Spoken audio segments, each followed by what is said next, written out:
Hi friends, welcome to my channel. అందరికీ నమస్తే. నేను ఈరోజు గన్నేరు మొక్కతో మీ ముందుకు వచ్చిన అనమాట. ఈ గన్నేరు మొక్క ఉపయోగాలు, అసలు దీన్ని ఏ రకంగా యూజ్ చేస్తారు, అసలు శివునికి ఇష్టమైన చెట్టు అనమాట గన్నేరు చెట్టు. కానీ దీనివల్ల ఒక నష్టం ఉంది, చాలా పెద్ద నష్టం ఉందన్నమాట.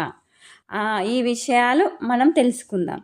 ఈ విషయాలు తెలుసుకోబోయే ముందర please subscribe, like and share my channel. ఇంకా దీన్ని ఏమంటారంటే గన్నేరు చెట్టును ఇంగ్లీష్లో వచ్చేసి ఆలియండర్ అని అంటారనమాట. వివిధ వ్యాధులను, సాంప్రదాయ ఔషధ ఉపయోగాలను కలిగి ఉంటుంది. కానీ ఇది చాలా విషపూరితమైనది మరియు స్వీయ చికిత్స కోసం ఉపయోగించకూడదు. చర్మ పరిస్థితుల్లో, మూల వ్యాధి, పూతల చికిత్స మరియు గుండె టానిక్, మూత్ర విసర్జన లేదా కపహరమైనది ఉపయోగాలు ఉన్నాయి. అయితే ఈ మొక్క చాలా విషపూరితమైనది మరియు ఒక్క ఆకు కూడా ప్రాణాంతకం కావచ్చు. కాబట్టి కఠినమైన వృత్తిపరమైన వైద్య మార్గదర్శకత్వంతో తప్ప రసం తీసుకోవడం లేదా దానితో సంబంధాన్ని నివారించడం చాలా ముఖ్యం అన్నమాట. దీనిని సాధారణంగా అలంకార మొక్కగా పెంచుతారు. ఇంకా శివునికి ఇష్టమైన పూలు కాబట్టి శివుని కోసం గినంగా పెంచుతారనమాట. అయితే దీనిలో పలు ఔషధ గుణాలు, ఆరోగ్య ప్రయోజనాలు ఉన్నాయి. గన్నేరు చెట్టు భారతదేశానికి చెందిన ఒక మధ్య పరిణామపు చెట్టు అన్నమాట. ఈ చెట్టు తన విస్తృతమైన రంగురంగుల ఆకులను ప్రసిద్ధి చెందింది. గన్నేరు ఆకులు సాధారణంగా 2 రంగుల్లో ఉంటాయి. ఒకవైపు ఆకులు ఆకుపచ్చగా, మరోవైపు ఎరుపు, గులాబీ లేదా ఊదా రంగులో ఉంటాయి. వీటి పూలు ఎక్కువగా తెలుపు, గులాబీ, పసుపు, లేత గులాబీ రంగుల్లో ఉంటాయి. దేవుళ్ళకు ఇష్టమైన పూలుగా మొక్కగా ప్రసిద్ధి చెందింది. వాస్తుశాస్త్రం ప్రకారం ఎంతో ప్రాముఖ్యత ఉన్న ఈ మొక్క వల్ల ఎన్నో ఆరోగ్య ప్రయోజనాలు ఉన్నాయి. ఈ చెట్టు సుమారుగా 10 నుంచి 15 మీటర్ల ఎత్తు వరకు పెరుగుతుంది. ఇక గన్నేరు ఆకులు పొడవునా ఉంటాయి. 5 నుంచి 10 సెంటీమీటర్ల వ్యాసం కలిగి ఉంటాయి. గన్నేరు పూలు పెద్దగా, తెల్లగా ఉంటాయి. 5 రేకులను కలిగి ఉంటాయి. ఇక కాయలు పొడవునా సన్నగా ఉంటాయి, గోధుమ రంగులో ఉంటాయి. ఇక గన్నేరు చెట్టును అలంకార మొక్కగా, ఔషధ మొక్కగా ఉపయోగిస్తారు. ఇకపోతే ఇది జ్వరము, దగ్గు, అజీర్ణము వంటి వ్యాధులకు చికిత్సగా ఉపయోగిస్తారు. ఈ పువ్వులను రక్తహీనత చికిత్సకు ఉపయోగిస్తారు. దీని బెరడును క్యాన్సర్ చికిత్సకు ఉపయోగించే ఔషధ తయారీలో ఉపయోగిస్తారు. ఇకపోతే గుండె వైఫల్యానికి చికిత్స చేయడంలో ఉపయోగపడుతుంది. ఇది గుండె ఆరోగ్యాన్ని మెరుగుపరుస్తుంది. ఇకపోతే ఇంకా రక్తపోటును తగ్గిస్తుంది, స్ట్రోక్ ప్రమాదాన్ని తగ్గిస్తుంది, మధుమేహాన్ని నియంత్రిస్తుంది, నొప్పిని తగ్గిస్తుంది, చర్మ వ్యాధులకు చికిత్స చేస్తుంది. అయితే దీన్ని వైద్యులు, ఆరోగ్య నిపుణుల పర్యవేక్షణలోనే వినియోగించాలి, లేదంటే ప్రమాదమే. ఎందువల్ల అంటే దీనిలోని విషపూరితము ఉంటుందన్నమాట. అంటే దీంట్లో ఓరియాండ్రిజిన్ అనే రసాయనాలు ఎక్కువ మోతాదులో ఉంటాయి. అనగా అవి మనిషి శరీరంలోకి వెళ్ళగానే మరణించడం జరుగుతుంది అన్నమాట. గన్నేరు చెట్టు పూల పాలు కళ్ళకు ప్రమాదమని హెచ్చరిస్తున్నారు. ఈ చెట్టులో హృదయానికి, కాలేయానికి, మూత్రపిండాలకు హానికరమైన లక్షణాలు ఉన్నాయి. విత్తనాలు అత్యంత విషపూరితమైనవి. ఈ చెట్టు వల్ల హృదయానికి విషము, కాలేయానికి హానికరం, మూత్రపిండాలకు హానికరము వంటి లక్షణాలు ఉన్నాయి. అందువల్ల దీనిని తాకేటప్పుడు, దగ్గర ఉండేటప్పుడు ప్రత్యేక శ్రద్ధ అవసరమని చెప్తుర్రు. అయితే వెచ్చటి వాతావరణంలో విస్తృతంగా ఉపయోగించే ప్రకృతి దృశ్య మొక్క. ఈ మొక్క దాని నిర్లక్ష్య అలవాటు మరియు దాదాపు ఏడాది పొడవునా వికసించే ఆకర్షణీయమైన నక్షత్ర ఆకారపు పువ్వుల కోసం పెంచబడుతుంది. దాని అందము మరియు కఠినమైన స్వభావం కారణంగా ఇది సతత హరిత పొద సాధారణంగా హైవే మీడియన్ల వెంట మరియు కాలిఫోర్నియా, ఫ్లోరిడా మరియు టెక్సాస్ వంటి ప్రదేశాల్లో ప్రకృతి దృశ్యాలలో కనిపిస్తుంది. ఇకపోతే మధ్యధరా ప్రాంతానికి చెందిన ఈ మొక్క బుష్ నివాస ప్రకృతి దృశ్యాలకు కూడా బాగా సరిపోతుంది. కానీ దాని విషపూరితం కారణంగా జాగ్రత్త తీసుకోవాలి. మీ యార్డులో ఈ గన్నేరు మొక్కను సురక్షితంగా ఎలా జోడించాలో మరియు దానిని ఎలా సంరక్షించాలో తెలుసుకుందాం. ఇకపోతే ఇది పెరుగుతున్న పరిస్థితులను కరువు, వేడి, ఉప్పు, గాలి మరియు పట్టణ కాలుష్యం వంటి అనేక సవాల్ పరిస్థితులను ఈ మొక్కకు అనుకూలంగా ఉంటుంది. మొక్కలు అప్పుడప్పుడు తేలికపాటి మంచును తట్టుకోగలవు. ఈ గన్నేరు మొక్క మంచినీటి పారుదల మరియు 6.5 to 7.5 మధ్య తటస్థ pH ఉన్న మధ్యస్థ నేలను ఇష్టపడుతుంది. మొక్కలు పేలవమైన నేలను తట్టుకుంటాయి. ఇకపోతే ఏడాది పొడవునా వెచ్చని నేలలో గరిష్టంగా పుష్పిస్తాయి. గరాడు ఆకారంలో 5 రేకుల పువ్వులు సమృద్ధిగా సమూలాలు గులాబీ, తెలుపు, ఎరుపు, పొగడపు, ఊదా లేదా పసుపు రంగులో కనిపిస్తాయి. కొన్ని రకాలు సువాసనతో ఉంటాయి.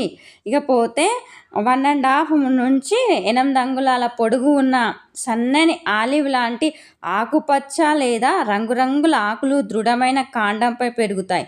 సొగసైన ఆకులు ప్రకృతి దృశ్యానికి చక్కటి ఆకృతిని జోడిస్తాయి. దాని విస్తృతమైన మూల వ్యవస్థ కారణంగా ఈ మొక్కలు నిర్మూలించడం కష్టం మరియు కొన్ని దక్షిణ ప్రాంతాల్లో దురాక్రమణకు గురి కావచ్చు. ఈ గన్నేరు మొక్క విష లక్షణాలు జింకలతో సహా కొన్ని శత్రువుల నుండి రక్షిస్తాయి. ఈ గన్నేరు మొక్కలోని అన్ని భాగాలు మానవులకు మరియు పెంపుడు జంతువులకు అత్యంత విషపూరితమైనవి. మరి ఎప్పుడు నాటుకోవాలి ఈ మొక్కలను అంటే వసంతకాలము లేదా శరదృతువు వాతావరణంలో చల్లగా ఉన్నప్పుడు ఈ మొక్కలను నాటుకోవాలి. మరి ఎక్కడ నాటాలంటే పూర్తి ఎండ తగిలే ప్రదేశంలో ఉంచండి. మొక్కలు కింద నీడను తట్టుకోగలవు కానీ లావుగా మారవచ్చు మరియు తక్కువ కాంతితో తక్కువ పువ్వులు ఉత్పత్తి చేయవచ్చు. ఆసక్తి గల పిల్లలు లేదా పెంపుడు జంతువుల చుట్టూ నాటడం మానుకోండి. ఇకపోతే మొక్కలను నేరుగా తాకకుండా ఉండడానికి రక్షణ దుస్తులు మరియు చేతి తొడుగులు ధరించండి. నాటడం ప్రాంతంలోని మట్టిని వదులుగా చేసి కంపోస్టు లేదా ఇతర సేంద్రియ పదార్థాలతో సరిచేయండి. నేల బాగా నీరు పోయేలా చూసుకోండి. రూట్ బాల్ కంటే 2 నుంచి 3 రెట్లు వెడల్పుగా మరియు కొంచెం లోతుగా రంధ్రం తవ్వండి. కంటైనర్ నుండి మొక్కను తీసుకొని కుండలో ఉండే వేళ్ళు తీయండి. రూట్ బాల్ పైభాగము చుట్టుపక్కల నేలతో సమానంగా ఉండేలా మొక్కను రంధ్రంలో ఉంచండి. రంధ్రంలో మట్టిని నింపండి. గాలి ప్యాకెట్లను తొలగించడానికి సున్నితంగా నొక్కండి మరియు పూర్తిగా నీరు పెట్టండి. పోతే మొక్కల రకాన్ని బట్టి 2 నుంచి 12 అంగుళాల దూరంలో నాటండి. అధిక నాణ్యత గల అన్ని రకాల ప్రయోజనాల కోసం కుండలో మట్టిని ఉపయోగించండి. ఈ కంటైనర్లో తగినంత డ్రైనేజ్ రంధ్రాలు ఉన్నాయని నిర్ధారించుకోండి. కంటైనర్లు చిన్న రకాలు 10 నుంచి 14 అంగుళాల వెడల్పు మరియు పెద్ద సాగులను 14 నుంచి 24 అంగుళాల వెడల్పు నాటాలన్నమాట. పోతే ఇది ఎలా కత్తిరించాలంటే కొత్త కలపపై మొక్కలు వికసిస్తాయి. కొత్త పూలను ప్రోత్సహించడానికి అంటే వాడిపోయిన పువ్వులను తొలగించాలన్నమాట. శిఖరాగ్ర పుష్పించే కాలం తర్వాత కత్తిరించడానికి శరదృతువు వరకు వేచి ఉండండి. చనిపోయిన మరియు వ్యాధిగ్రస్తమైన కొమ్మలను తొలగించి అవసరమైన విధంగా ఆకృతిని చేయండి. పాత లేదా పెరిగిన మొక్కలను పునరుద్ధరించడానికి అతిపెద్ద కాండాలతో 1/3 భాగాన్ని నేలను కత్తిరించండి. పోతే మిగిలిన కాండాలను వాటి ఎత్తులో 1/4 వంతు వెనకకు కత్తిరించండి. తర్వాతి సంవత్సరంలో అవసరమైతే పెద్ద కలప కాండాలను తొలగించి అవసరమైతే కత్తిరించండి. మొక్క రసం పడకుండా ఉండడానికి రక్షిత చేతి తొడుగులు ఉపయోగించండి మరియు కత్తిరింపు తర్వాత చేతులు బాగా కడుక్కోండి. ఎరువులు వేయడం సరైన పరిస్థితిలో నాటినప్పుడు ఈ గన్నేరు మొక్క తక్కువ లేదా అస్సలు అదనపు ఎరువులు అవసరం లేదు. నేల పేలవకుండా ఉండి మొక్కలు నెమ్మదిగా ఎదుగుదల లేత ఆకులు లేదా కొన్ని పువ్వులు ప్రదర్శించే వసంత ఋతువు ప్రారంభంలో మరియు మళ్ళీ శరదృతువు ప్రారంభంలో అన్ని ప్రయోజన గ్యాన్సులర్ ఎరువులను వేయండి.